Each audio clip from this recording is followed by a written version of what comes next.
naive to think we all want to be good. A good kid, a good friend, a good partner. But what if there's abuse in those relationships? In this conversation with Ryka Aoki, you'll hear how she navigated trauma, the facade of the nuclear family, and her identity as a Japanese-American transgender author and poet. Listen for when she says, "This is about being the daughter I want to be." Ryka is the author of Seasonal Velocities and Why Dust Shall Never Settle Upon This Soul, finalists for the Lambda Literary Awards.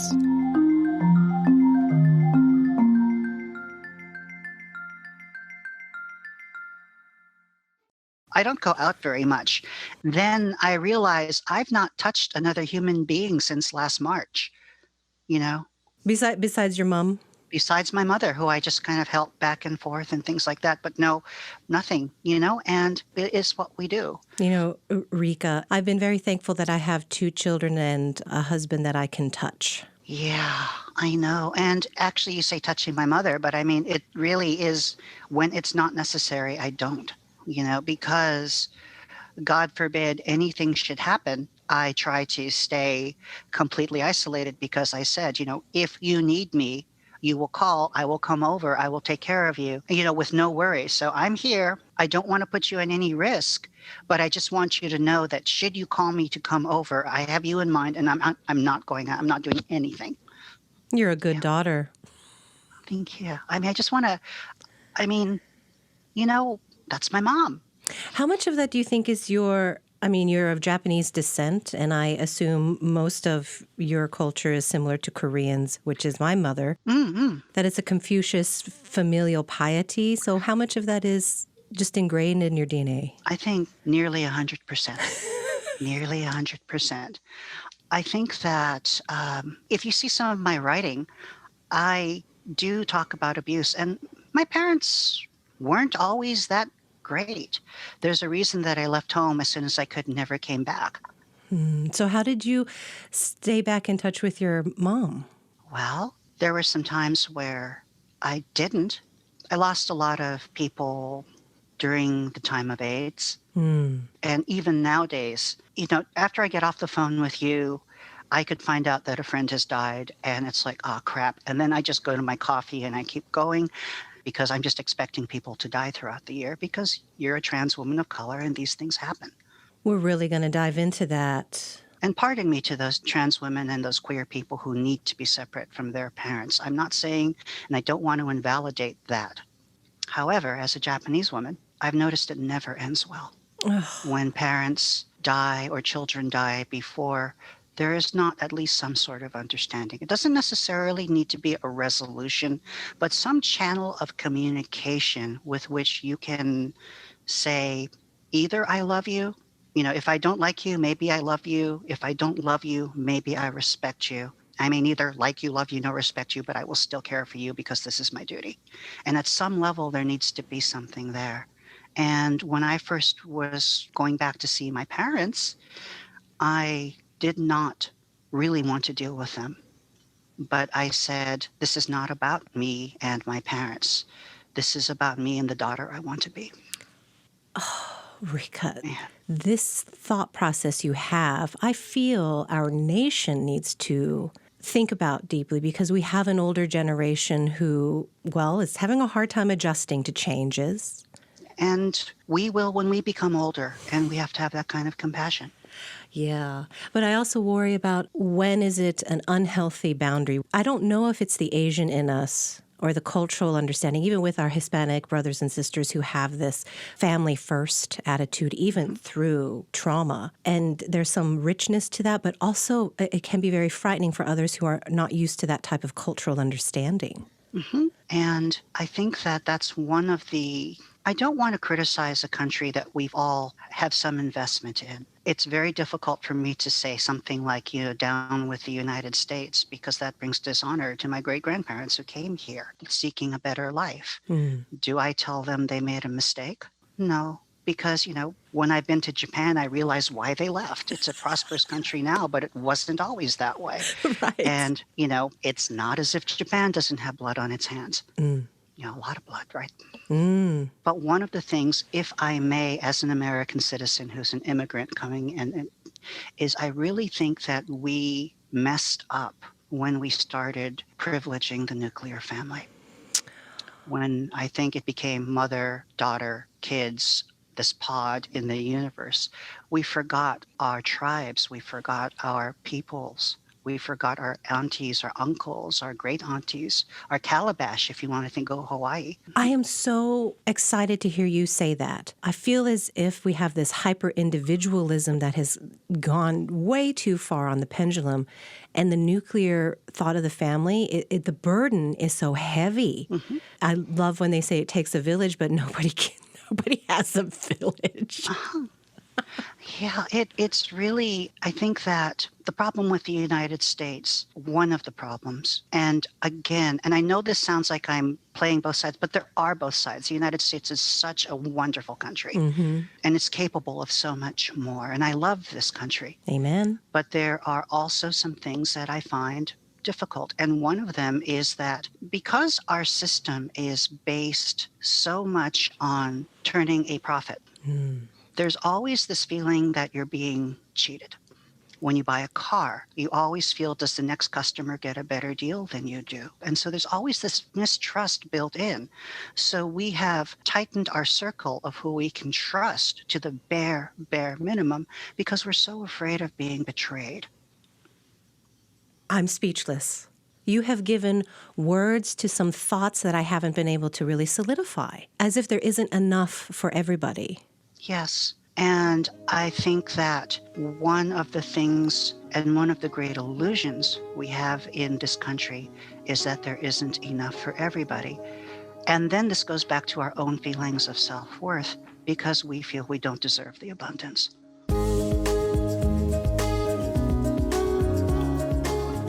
This podcast, like so many programs on NWPB, is brought to you courtesy of donors. People who watch and listen to NWPB for thought-provoking programs like Traverse Talks. People who give what they can to pay for current programs and technology for future programs. You can join them. Donate any amount that is right for you at nwpb.org. Thank you.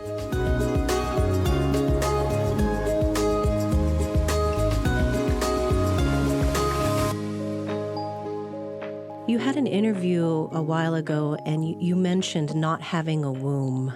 Do you really think that's necessary in order to be a woman? I think thinking about it had to be very necessary.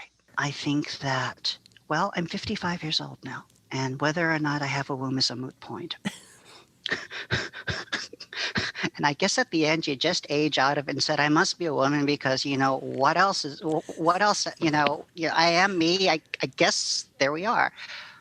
But I think this isn't specific to being transgender. But I think that as transgender people, because of our journeys, our process of this quote unquote transition, we explicitly think about it more. What does it mean to be a woman? And part of it is, do I miss having the ability to procreate, to feel the experience of giving birth? And I think I'll always wonder, and I'll always ask myself, am I missing something inherent? But then I look at somebody like, say, a Senator Duckworth, who is missing parts of her body that she actually sacrificed and gave up. And I'm thinking none of us are truly this idea of complete or whole or ideal. But that doesn't mean we can't be ideal paragons and examples for others to follow. We can't create, and we can't believe that maybe we can give birth to something that may not be what we expected, but it'll be alive and we can love it anyway. I just need a moment. Ryka. I've done deep dives into many of your interviews, and you've got my producers not upset, but just feeling. Oh. Like a good poet would do, a good writer would do. You have a poem called A Letter Undelivered. Mm-hmm. Yes. So that line in A Letter Undelivered, would you love me if I was a girl? Would I love you if you did. Yes. Are you asking, do you love me for me? Am I worthy of that love? So many people don't feel like they're worthy of love. And so, we fill that hole. Oh my gosh, I think sometimes it even goes beyond that, where it's not even the question that, am I worthy of love? But it runs into, do you hate what you've become? Oh my goodness. And so what can sometimes happen is, remember, I mean, I always tried to be a good kid growing up. If you told me that, I was going to be some sort of iconoclast, I would go, no. In fact, still, I find myself very much, I might be transgender, but in a lot of ways, I'm a very traditional woman. I actually do not identify as genderqueer, but I know a lot of friends who do, and we're just clear of where our boundaries are. And I know that gender is a fluid thing, but I just happen to be very, very happy with she, her, and we're done. And daijoubu da yo. So, however, I think that a lot of people, when they become something that supposedly emancipates them, there is still this guilt that they betrayed the people who raised them. They still betrayed their heritage. I don't know if you're aware of this so much, but there's also these undercurrents in the Asian community about the Asian men and Asian women and the supposed emasculation of Asian men in this society. And there was a time when I asked myself as well, am I quote unquote taking the easy way out? Because I'll tell you what, sometimes growing up, to be dealing with what Asian men deal with every day is a rough road as well. And I will tell you, people are a heck of a lot nicer to me now. Oh, wow. Your experience in your life allows you to be very empathetic to different stages and roles and people. And I never would have thought of that for Asian men. When I think of Asian men, I'm usually from like the first world, so they're still in Korea in my head. Mhm. And they're very much dominant and they're very much in control. And they will let you know it. Yes, yes. And so having grown up seeing some of that, having grown up experiencing some of that, and yet kind of detached because I never felt I belonged in that dialogue. But I did ask myself, am I selling out my Asian American brothers by transitioning? Interesting. And what do you think? I'm thinking at the end of the day, to sell out means they owned you at one point.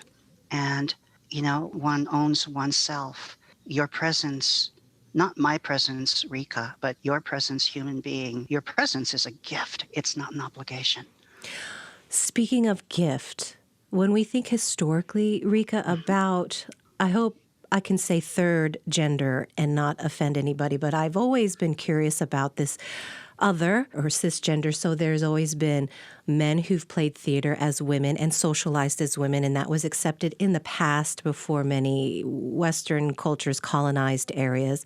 And you're of Japanese descent, where there was tradition of men playing in theater and also socializing as women. So can you speak on that third gender and how it existed and maybe how you feel spiritually connected to it without the lens of the Western culture that we live in? I think that a couple things are going on here because this is a really deep question. So the first thing is, a lot of times I'll hear people bring this up trying to explain away the concept of being transgender, that you're really a man who is touched by this third gender and things like that. So we have to be careful not to invalidate the very real experience of being transgender. That being said, there are a couple things that are, having been transgender and having continued to walk this path, I do have insight into sort of an array of experiences that somebody who is cisgender may not have. I've also had to think about not having a womb, not having the plumbing, having this plumbing, not that plumbing, and how do I feminize that? And so this gives me a much, I think, more studied viewpoint on what it means to be human, what it means to be male, female. And when you have that kind of perspective, it almost seems like you're other because you're coming from it from a completely different way.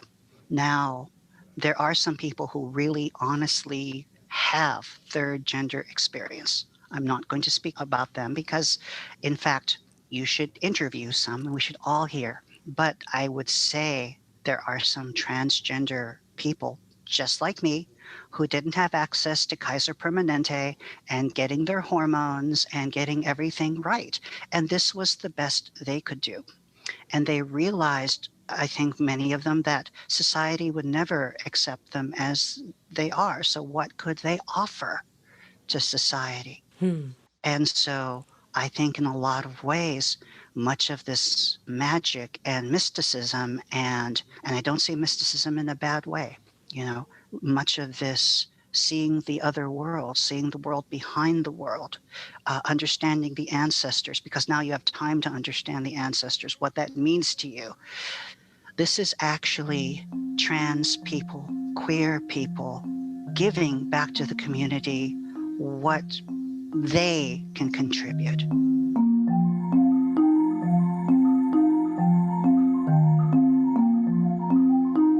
News happens fast and often here in the Pacific Northwest. Make sure you never miss a news headline by following NWPB Broadcasting on Twitter. Classical music news more your thing? Then follow NWPB's classical Twitter account by searching for NWPB Classical.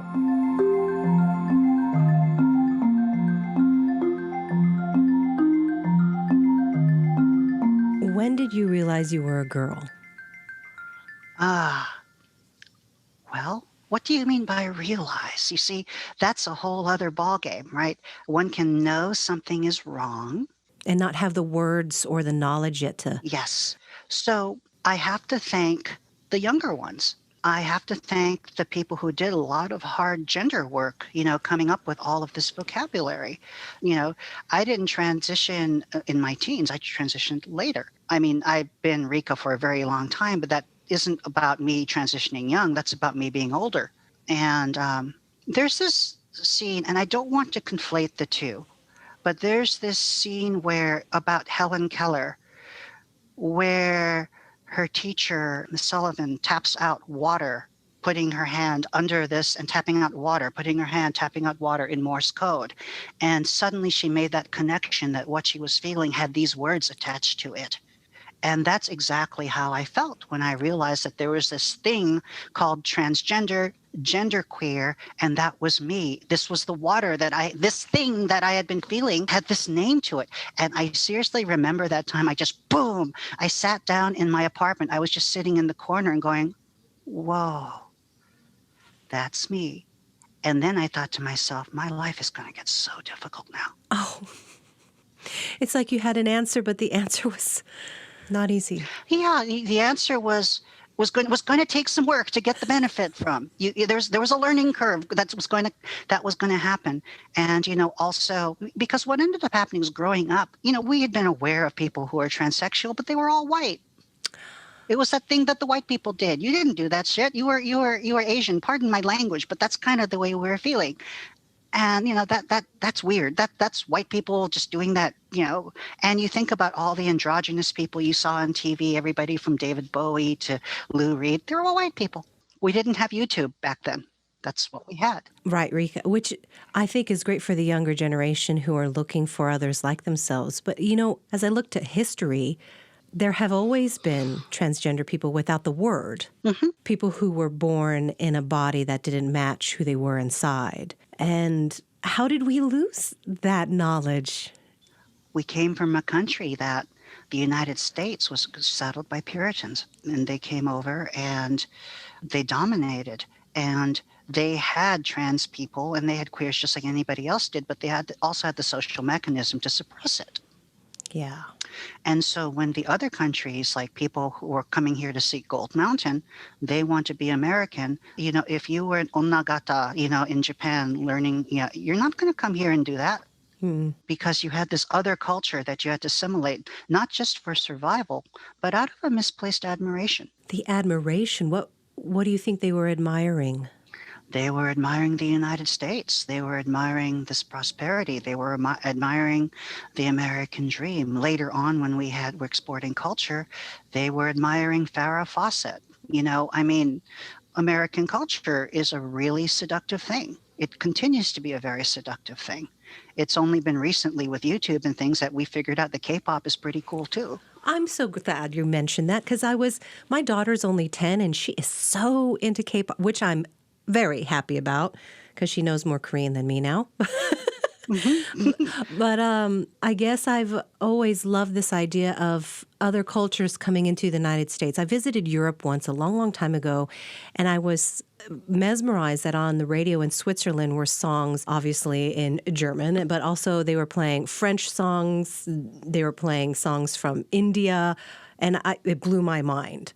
And that they were so inclusive of these other songs because they just liked the music and the words and the meaning, and they were challenged by maybe even looking it up and finding out what the lyrics were.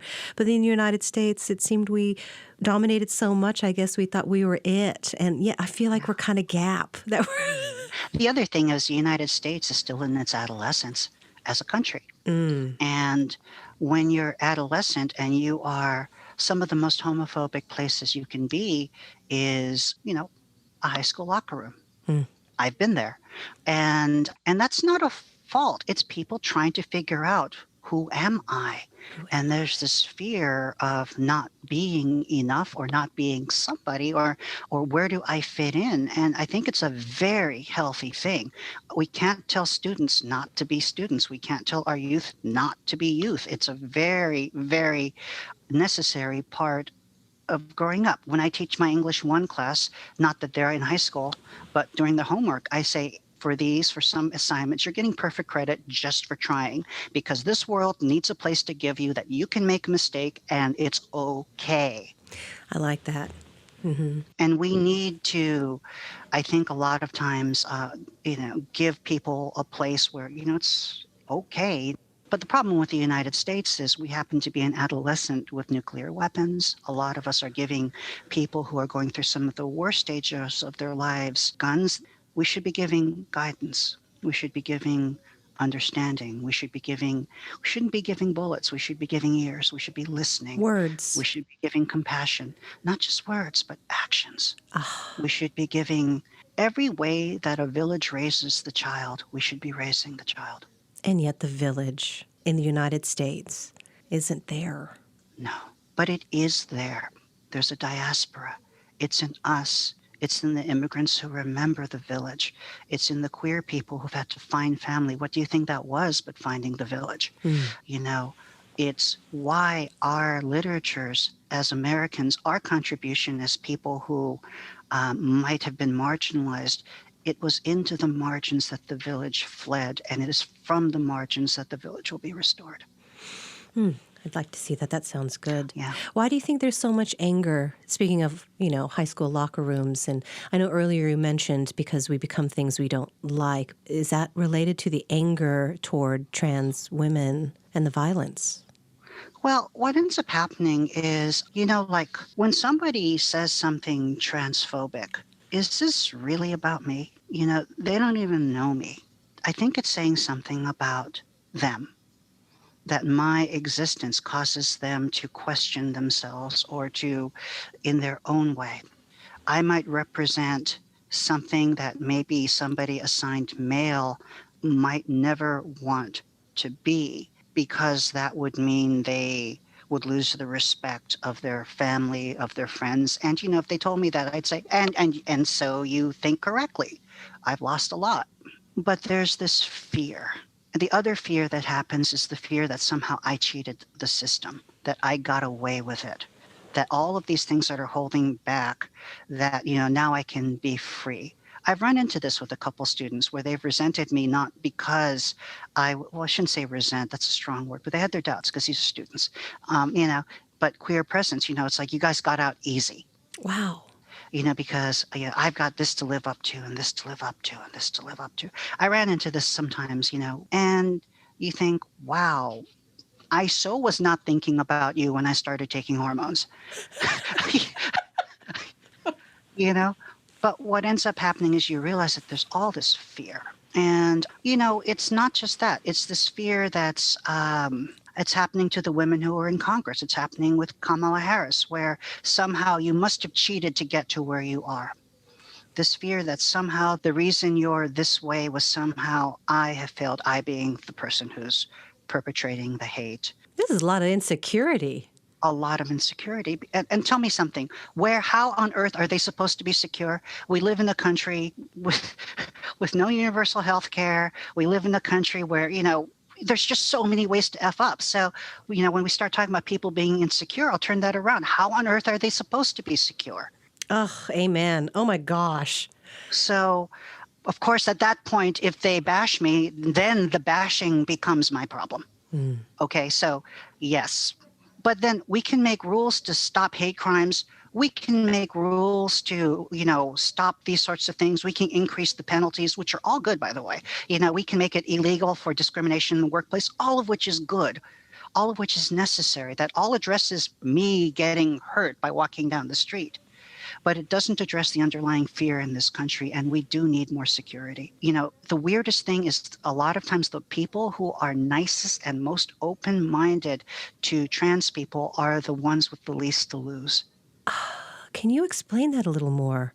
Sure. When I was going to grad school, it's like professors with tenure, they don't care. They go, that's really neat. I see. Because my existence has nothing to do with their gain or continued gain or loss or validity. Reputation or... But when it comes to people who are worried about that, and for good reason, that's where we run into trouble. And that's why transphobia is not a white thing. It's not a black thing. It's not an Asian thing. It's not a brown thing. It's everybody who feels our presence is offensive to them because it reminds them maybe of what they've lost to what they could be. And all of these things, we're uncomfortable. Our presence makes people uncomfortable. Ryka, what is it like to have such a freaking heavy burden of being this symbol for people to work out their emotional insecurities and fear with? Well, I think that one thing is that I've been really blessed to be a writer. It allows me to feel that no matter what is happening, I can use it to teach. It's not just that I'm a writer. I tend to process the world not in an adversarial way and think, what can I teach the world? What can I learn from the world? Does that exhaust you? Yes, but it's better than the exhaustion that I would feel by feeling afraid and hating all the time.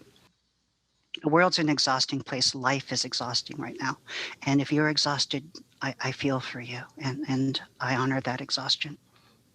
There's really just a giant shift in our society where it's as if our eyes are slightly open now. We're noticing that there are other people and other ways of feeling and other ways of being, and it's all okay if we are, I guess, empathetic enough to know that if we accept others, then we ourselves are accepted. But there's this whole generation, maybe I shouldn't say generation because it spans that. It's like people who are like, that's enough with the soft, accepting talk, buck up, let's just move on. But I often question, what is it that we're moving on with? We don't all have the same directive anymore as Americans. Well, I mean, I think that there's a way to have a common culture of urging people onward without any consensus on what onward is. Really? Really, really. I want people to disagree with me. I learned that way. That's good. And so I think that we can tell everybody. I tell my students in my writing courses, I don't need to agree with you. But if you can put in the love and the time to make me understand where you're coming from and to say it in a way that's artistic and beautiful, I can always respect you. Yes. Respect. Respect and trust. One thing we can trust each other in is, in Japanese, right? The one thing we're always telling everybody, ganbatte, ganbatte kudasai, gambaro, gambarimashou, ganbatte, which means give it your best. Good try. I did my best. Yes. I did my best. And I think I would love to see some of that in the United States. We say get her done, which is a really good thing to say. I want to see more of that. I don't know other people well enough. I don't even know myself well enough where I'm going to be tomorrow. Who am I to tell people what to believe? All I can say is let's articulate what we want to say, but also take the time to listen, and then even beyond, take the time to listen, take the time to encourage. Yes, the encouragement, I hope is happening in school. But like, I remember watching a show where a student had to go up to the front of the board to complete a math problem. And there are two different versions of the story. One where they didn't get the answer right and they were shamed. Mm-hmm. And the second where the students were saying, you can do this and think about this. And they're encouraging them to find the answer. And when they did, they all clapped and cheered for the student. They all were happy that that student figured it out instead of being shamed. When you're here, when I'm listening to you talking, then I go, oh my God, you sound so Asian. But, when we think about this in Asian purgatory, Asian hell, the whole thing is be punished for your sins and learn your dying lesson so the next time you're incarnated, you don't make the same mistake again. Whereas in Christian hell, you're punished for all eternity with no hope ever to escape. You're done. It's like, It's over. Bye-bye. It's over. What a burden. And so I think that we have, if you grew up with any kind of Buddhist heritage, or any kind of Confucian heritage, or any kind of Taoist heritage, we have a different relationship to the concept of eternity and to sin than some of our Western fellow citizens. We didn't have the Garden of Eden. We didn't have that kind of original sin. And when we think about that, we need to understand that that's the paradigm with which they're operating. And we have to understand where some of this overt fear comes from. They really think they're going to lose everything because that's culturally what they believe in. And who's to say what's right? I don't know the mind of God. I'm just saying that's where they're coming from. And I prefer my way, but why wouldn't I? It's the way I know best. But it doesn't mean it's a better way. I think that what we have to do, though, is understand that people are coming from different directions. And I think that that's why being a woman of color, being an immigrant, being anybody who preserves our old traditions, this is part of what made the village the village.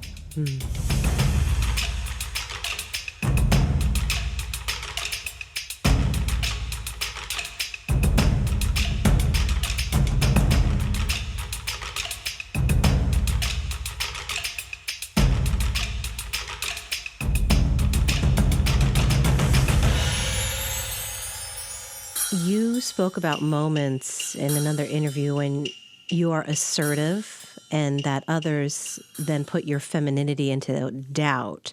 Mm-hmm. How can women be assertive? I don't know. I think that it's something I struggle with every day. One thing that I do is I don't think about it as so much now as being assertive. I think about that one girl who finds my work in the library and it speaks to them. And I will do things for her that have nothing to do with being assertive. It has to do with me reaching out and saying, I love you. That's powerful. And then if people say I'm assertive or not, at that particular point, I can endure all of that because there's somebody who might need me. And I'm going to be there and I'm going to say, thank you, I'm here. You're really putting a lot on the line there, though, with being so vulnerable and open with your poetry and your words. How do you cope with being so vulnerable? I mean, society here is like, yeah, you don't show your cards like that. I'm queer. People have said things about me all my life. Even before I came out, people could smell blood. I was bullied. I was victim of child abuse. I'm used to this. So it's kind of like, let the experts take care of this. I know what I'm doing. I'm being only slightly facetious here. There's some times where, when people say, I've decided I'm trans, a lot of times my first thing is like, yay. And then inside I'm thinking, oh, are you sure? Do you really want to go through this? Of course, a lot of times they do, and we're going to celebrate. But it's like, this is not easy. No. Not easy. So I have on my windowsill, I am growing green onions. And it's raining right now and they're sprouting. And, sometimes every morning I'll chop a couple onions and mix it up with my eggs.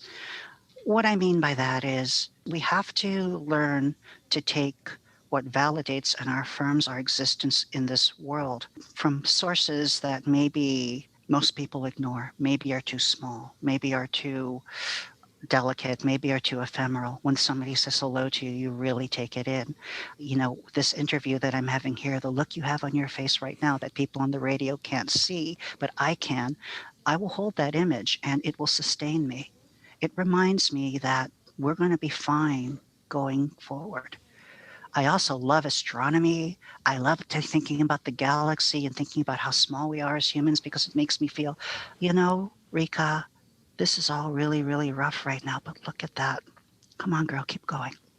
Girl, I don't know what you have as far as spirit, but it's coming through this video. Oh. Sorry. No. What this is authenticity. I feel you. And it's not just your body or the way you look. It's something in you and your heart. Well, I mean, tomorrow we're not going to probably see each other or talk to each other, so we have to make the most out of this time, don't we? Yeah. Your vibe is beautiful. It's probably because I'm reflecting you. I'm reflecting the readers who read my work. I think about everybody. I love watching people. This is one of the things I miss the most about coronavirus. I would just sit and just watch people and think, gosh, how lucky are we to be on this planet together? I'm serious about this. And so one of the hardest points is, just not being able to just see people being folks. Because we learn from them and we learn more about ourselves, right? Absolutely. Absolutely. One of the hardest things about being transgender and talking to people about being transgender is, or one of the biggest misconceptions that I would like to correct, is this has nothing to do with being an ally. I don't need allies. I need friends. Okay, you're saying we don't need allies, we need friends. Well, I'm saying I don't. I'm not going to speak for every trans person. Okay. So this is just Ryka Aoki speaking for herself. But let me tell you what I feel. Yes. I don't hang out with my doctor. My physician and I, we don't go have tea and chit chat about life. I don't confide in my writing students. My students in English 1, my role is to help them to be their ally in their education. My doctor is my ally in keeping my body healthy. But none of them are people that I think would be my friends. Friendship comes from a different place than giving service and out of duty.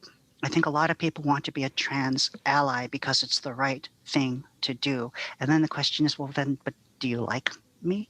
Do you like the music I like? If I call you one day and I say, you got to hear this, are you there? Yeah, can we just be together as humans? And I think that a lot of times one of the mistakes I see people make is they come in thinking they want to help a quote-unquote community. And when they do that, they put themselves in the position of a caregiver.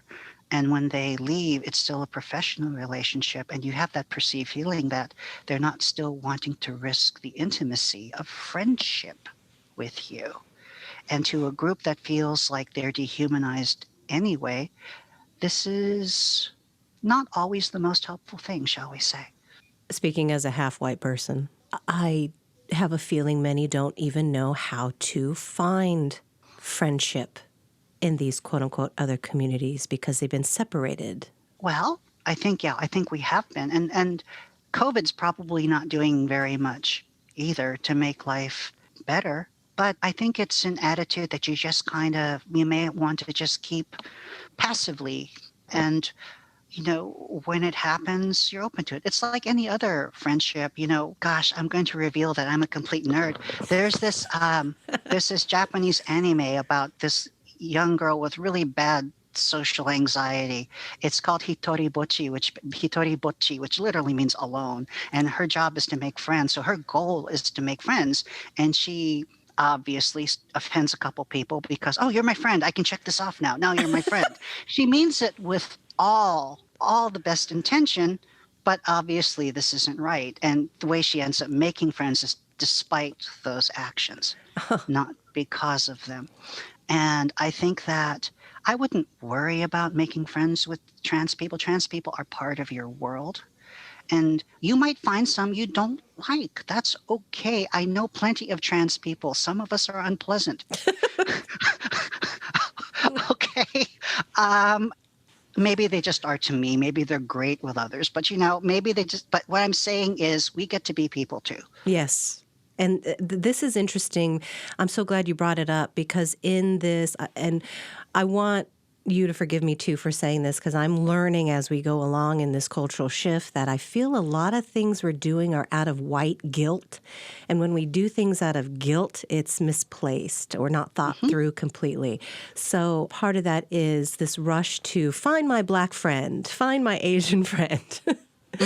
Start eating different cuisine. Okay, because they want to absolve the past sins. I mean, if you want to really be my friend, don't try to make ramen and tell me how to do it.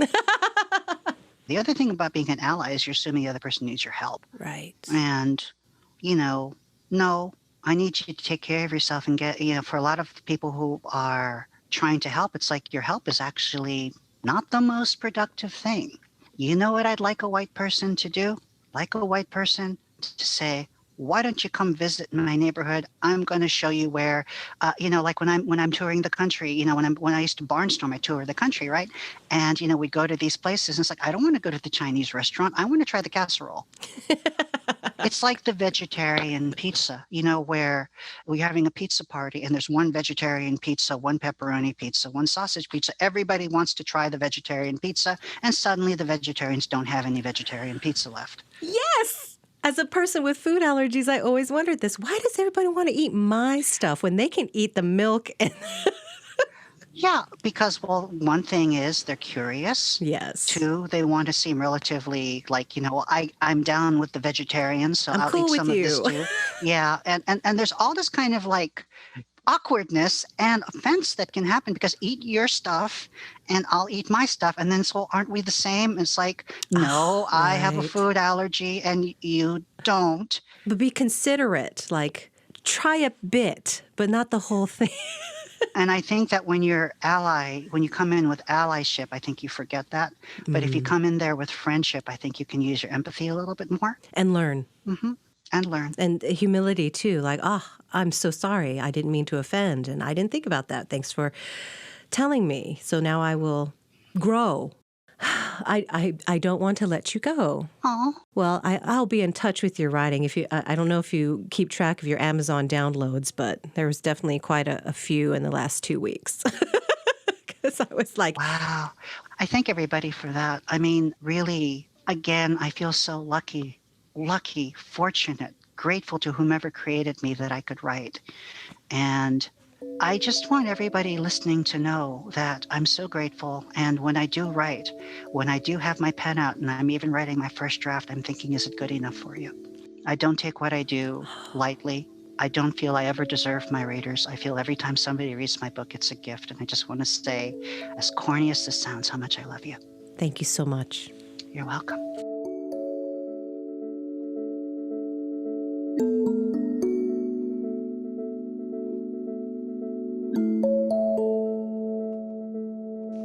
There are some connections you have with people, however briefly, and they stay with you for a long time. And that's what it felt like being with Ryka. If this conversation with her enhanced your being, check out her books, Seasonal Velocity and Why Dust Shall Never Settle Upon This Soul, at an independent bookseller near you. And thank you for listening to Traverse Talks. I'm Sueann Ramella.